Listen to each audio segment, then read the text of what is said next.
तो next question पर हम लोग चर्चा करते हैं। Indian glory is that it is dash. कहता है कि इंडियन ग्लोरी यानी कि भारत की जो सबसे बड़ी सुंदरता है, ग्लोरी मीन्स होता है खूबसूरती, सुंदरता। तो भारतीय यानी भारत की सुंदरता है, भारतीयों की सुंदरता क्या है? तो सबसे बड़ा सुंदरता उसका यह है कि वो इमूवेबल है, वो अपरिवर्तित तथा वो जल्दी अपने आप को चेंज नहीं करता है, वो चेंज उसको जल्दी एक्सेप्ट नहीं होता है। दूसरा, wealth and luxury. Wealth means होता है धन, लग्जरीज मीन्स होता है सुख सुविधा। तो wealth and luxuries do not make a dash. आपको याद रखिएगा, कोई भी आदमी को धन संपत्ति हो जाए, लग्जरी लाइफ मिल जाए तो वो खुशी होगा, ऐसा जरूरी नहीं है। तो वेल्थ और लग्जरी किसको चाहिए या किसको जरूरत होता है? तो आदमी को जरूरत होता है। वेल्थ और लग्जरी से आपको एनिमल वगैरह को किसी कोई प्रकार का संबंध नहीं है। तो यहाँ पर सीधी सी बात है, क्वेश्चन ही आपको बता दे रहा है कि वो किसको सुविधा खुश करेगा या दुख करेगा, तो वो आदमी को खुश नहीं करेगा। तो ऑप्शन इसमें क्या हो जाएगा? मैन हो जाएगा। ऑप्शन में आपको बोला हूँ, वहां पर दे देगा मैन, दे देगा एनिमल, देगा बर्ड, देगा, इस तरह के आपको क्वेश्चन आपको भटकाने के लिए देगा। तो याद रखना है कि वेल्थ एंड लग्जरी किसको चाहिए? आदमी को चाहिए। तो खुश भी करेगा तो आदमी को ही, या खुश नहीं भी करेगा तो आदमी को ही। इसलिए सीधा सी बात है, wealth and luxuries do not make a man happy. Wealth and luxury आदमी को खुश नहीं करता है। फिर अगला question, the people of Europe is inspired. यानी द पीपल ऑफ यूरोप यानी यूरोप का लोग, इंस्पायर्ड मीन्स होता है प्रभावित होना। तो पीपल ऑफ यूरोप जो था वो कहाँ के लोगों से प्रभावित था? तो चैप्टर में पढ़िएगा तो वहां पर बताया हुआ है कि रोम और ग्रीस की जो सभ्यता जो नष्ट हुआ, तो रोम और ग्रीस के लोग जो उस अपनी सभ्यता नष्ट होने का कारण अपने बुक में लिखा, यानी बुक के द्वारा उसको मैंने एक्सप्लेन किया कि कैसे उसकी सभ्यता नष्ट हो गई। और उसी के द्वारा लिखी गई बुक को पढ़ करके उससे वह इंस्पायर हुआ। कौन? यूरोप के पीपुल इंस्पायर हुआ, प्रेरित हुआ कि उस प्रकार की गलती वो दोबारा नहीं, मतलब उस प्रकार की गलती वो करेंगे ही नहीं। तो सीधी सी क्वेश्चन कहता है, the people of Europe is inspired. People of Europe किससे इंस्पायर हुआ? तो रोम एंड ग्रीस से। कहीं कहीं ग्रीक भी ऑप्शन दे देगा तो कोई दिक्कत नहीं है। तो वहां पर हो जाएगा कौन चीज? रोम एंड ग्रीस हो जाएगा।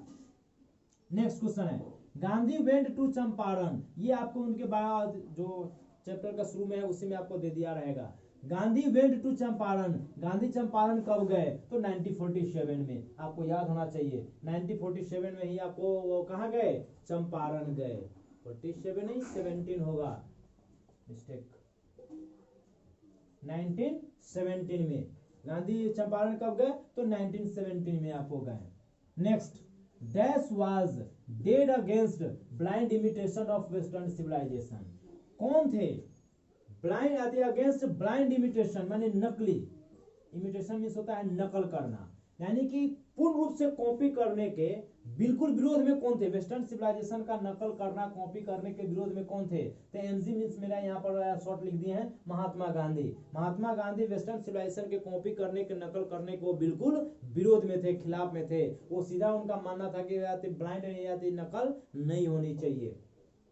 अगला क्वेश्चन है, द सेंटेंस आफ्टर ऑल।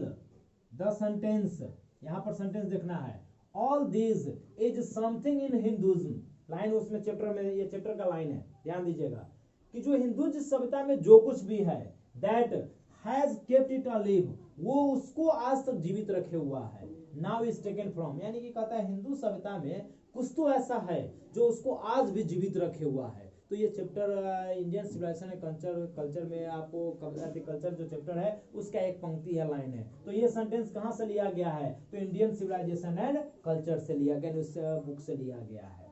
अगला, Indian civilisation and culture is written by. तो हम लोग उस समय से यही तो पढ़ रहे हैं कि इंडियन सिविलाइजेशन एंड कल्चर किसके द्वारा लिखा गया है? महात्मा गांधी के द्वारा लिखा गया है। नेक्स्ट क्वेश्चन है, he was more a spiritual leader than a politician। इसका चर्चा हम पहले वाले क्वेश्चन में चर्चा किए हैं कि महात्मा गांधी क्या रहते हैं? स्पिरिचुअल लीडर रहते हैं। किसके बनिस्पत? पॉलिटिशियन के बनिस्पत। तो वो कौन है? महात्मा गांधी। तो यहाँ हो जाएगा he was more a spiritual leader than a politician। कौन? तो महात्मा गांधी। वहां पर हो जाएगा ही के जगह पर हम यहाँ पर क्वेश्चन इसको ऐसे भी कर सकते हैं, डैश वाज, यहाँ पर कर सकते हैं डैश वाज। तो यहाँ पर आपको, हाँ, तो यहाँ पर ये डैश ये नहीं आएगा, यही पर हो जाएगा dash was more spiritual leader than a politician. तो ऑप्शन आ जाएगा कौन सी? Mahatma Gandhi. Mahatma Gandhi was more spiritual leader than a politician. Next question है, dash civilization is not beaten in the world. Indian civilization culture में महात्मा गांधी जी बोलते हैं कि भारतीय सभ्यता और संस्कृति विश्व की किसी भी सभ्यता संस्कृति से बीटन नहीं हो सकता है। ऐसा इसलिए नहीं हो सकता है कि हमारे पूर्वजों ने जो सिविलाइजेशन का बीज बोया है, जो इसका फाउंडेशन डाला है, नींव डाला है, वो ऐसा सादे फाउंडेशन किसी अन्य सभ्यता का नहीं है। इसलिए इंडियन सिविलाइजेशन को बीट करने वाला दुनिया में कोई सिविलाइजेशन नहीं है। तो यहाँ पर कहता है dash civilization is not beaten in the world, तो ऑप्शन हो जाएगा कौन सी, इंडियन सिविलाइजेशन। अगला, dash imagine that they will avoid the mistakes of Greece and रोम।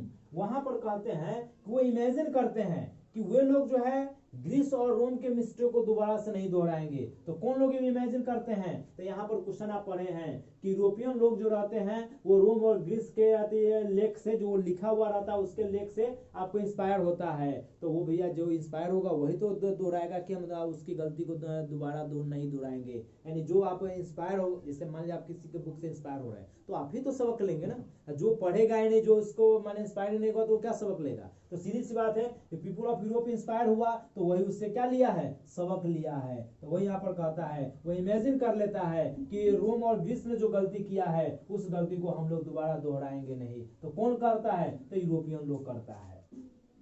अगला, our ancestors enjoyed dash home at dash rule। तो home rule, true home rule chapter में पढ़िएगा।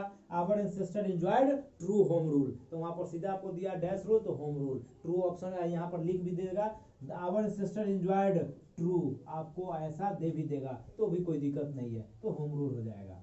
अगला क्वेश्चन है, viewed large cities and snares and useless encumbrance, यानी यहाँ पर sorry option dot देना भूल गए।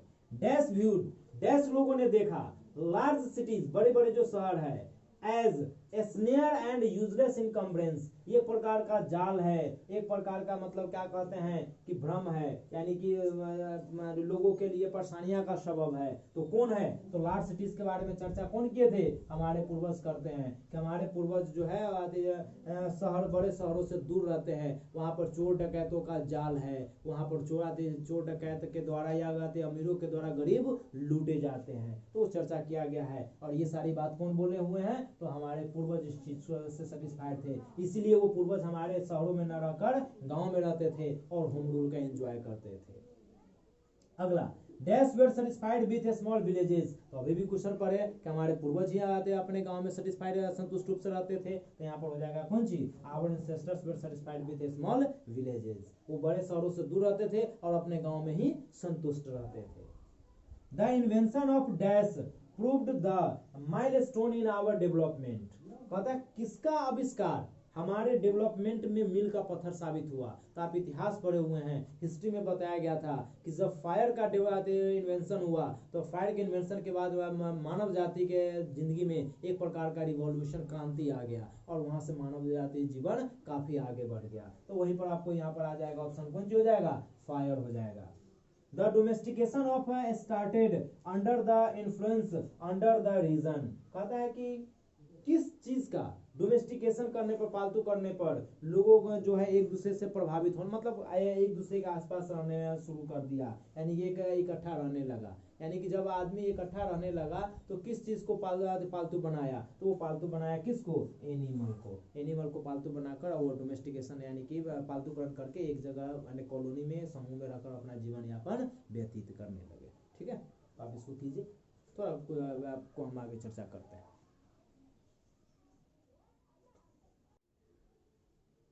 चलिए नेक्स्ट 4 क्वेश्चन और है, उसको देख लेते हैं।